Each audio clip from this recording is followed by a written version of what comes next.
네, 전 세계에서 우리 방송을 학수고 되시는 구독자 여러분 반갑습니다. 일개반자 208강에 들어왔습니다. 속성 강의입니다.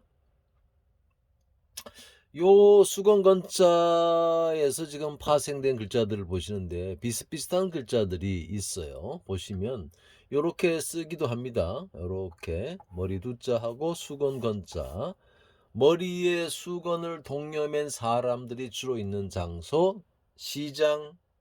오늘날로 이제 시장 시자인데 예전에 시장이라는 우리말이 저자였죠. 저작거리 그랬죠. 저자 시자입니다. 네, 이렇게 쓰기도 하지만 이렇게 쓰기도 하죠. 요 글자는 이렇게 해서 이렇게 돼 있네요. 무슨 글자입니까? 네, 이거는 옛날 글꼴을 보면 이 발지자를 나 가을지자를 뒤집어 놓은 꼴이에요. 그러니까 돌아다니는 발이에요. 두루 잡자, 두를 잡자, 두루두루 잡자, 빙 돌다 잡자입니다.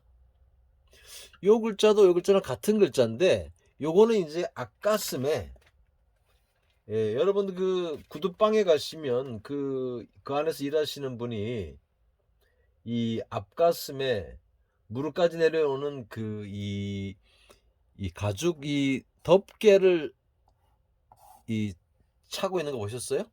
그것이 이제 슬갑, 겨울에 추위를 막기 위해서 무릎까지 내려오게 입는 옷을 슬갑이라고 하고, 바지에 껴입으며 앞쪽에 끈을 달아 허리띠에 걸쳐 매는 그런 그 앞치마 비슷하게 생긴 것들을 슬갑, 그래서 슬갑불, 앞치마불 그럽니다. 여기 이제 기본 글자예요. 요 글자는 손이 들어가 있죠. 그 다음에 천이 들어가 있습니다. 그러니까 천을 잡고 있는 손인데 배를 잡고 오리 성긴 천인 배를 짜고 있는 장면입니다. 배를 부드럽게 하기 위해서 배가 거칠거칠 꺼끌꺼끌한 이 천이잖아요. 여러분들 그 삼배옷 그런 말 하는데 그거를 다듬으면 좀 부드러워지겠죠. 그래서 부드럽게 하기 위해서 두들기고 있는 장면에서 포대의 배포자, 배포자가 되고, 그 보자기, 배로 만든 보자기를 안에 옛날에는 그런 그 보자기에 물건을 넣고 묶었죠. 그 물건을 안에 들어있는 물건을 풀어 놓잖아요. 물건을 이제 배를 풀어야, 천을 풀어야 안에 있는 물건이 드러나니까 선포, 포교의 별포자도 됩니다. 선포, 포교의 별포자. 그러니까 배포자, 포대의 배포자도 되고 별포자도 되고.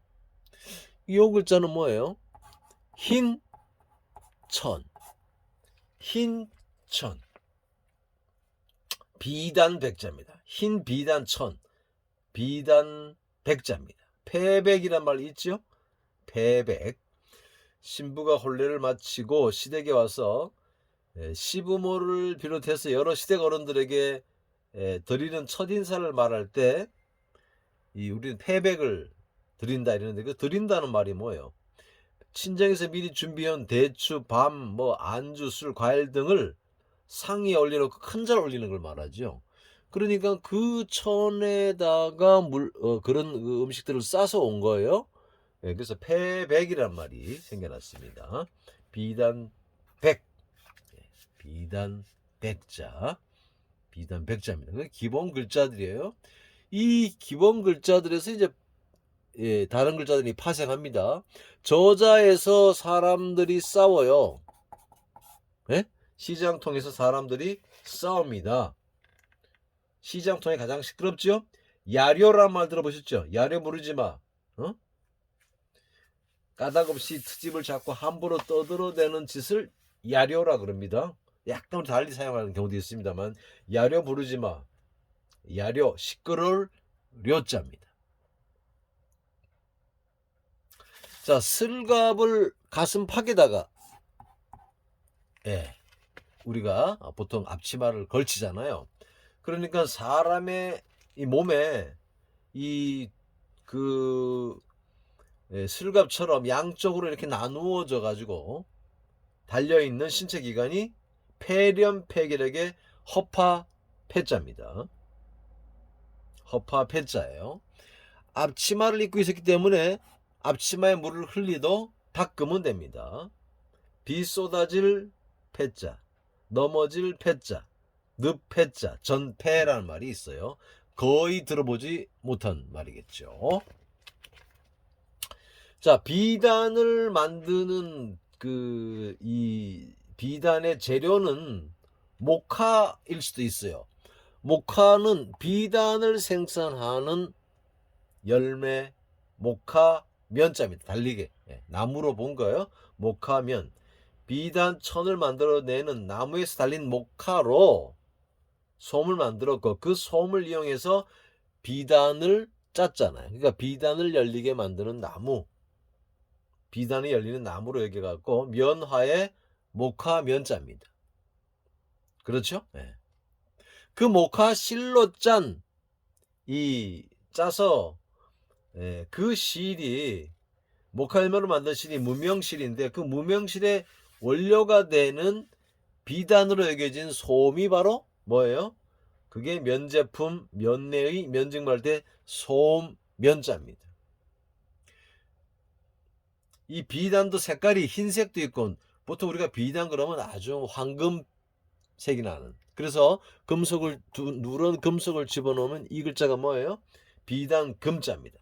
그 비단 아무런 무늬나 뭐 그림이나 이런 게 자수가 놓여지지 않은 그 비단에다가 위에다가 또 꽃 장식이나 이 자수를 새기는 걸 금상첨화 그러죠. 비단 금자입니다.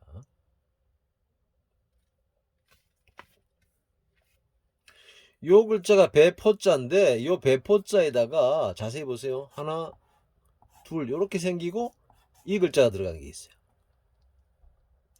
요 글자는 실이 오리성근천.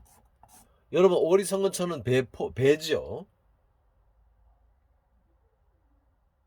그 오리성근 천들은 즉 배옷 같은 것들은 삼배 같은 것들은 이렇게 오리 성글다 보니까 구멍이 뚫려 있잖아요. 바깥이 보여요, 안 보여요? 그걸로 바깥을 보면은 여는 까맣고 그 천을 통해서 보이는 바깥 세상은 환해요. 그것이 바로 뭐예요? 희망입니다. 발할 희자입니다. 희망. 틈새로 사물을 보면 그 너머가 환하게 보이죠? 우리의 희망이란 것도 그런 거예요. 현재는 좀 어둡지만 우리가 기대하는 세상은 아주 환한 세상입니다. 희망, 발할 희자입니다.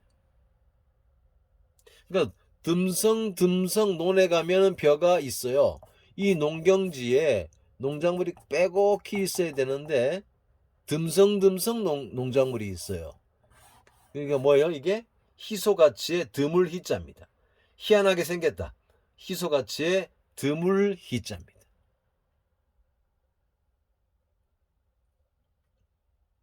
이 배옷은 주로 상복으로 많이 이용했어요. 예전에는. 그렇죠? 상복을 입었다는 것은 누가 죽었다는 겁니다. 그러니까 초상집에 갔다는 거예요. 마음 상태가. 초상집에 간 사람의 마음 상태는 뭐예요? 죽은 사람을 대하는 마음 상태는 공포죠. 그래서 공포심에 두려워할 포자입니다. 배옷이 상복을 의미하고 그 상복은 죽음을 의미하고 죽음을 생각하면 공포스럽다. 그래서 두려워할 포자입니다. 마지막 하나 남은 글자 요 글자죠.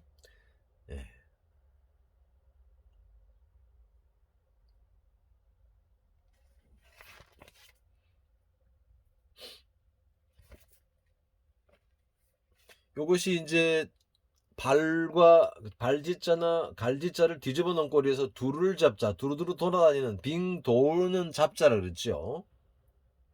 자, 그러면 이제 허리춤에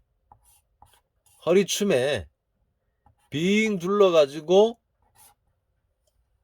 보통 그 허리춤에 허리띠를 천 묶어놓은 그 허리춤에다가 뭐 물건들을 많이 또 둘러요.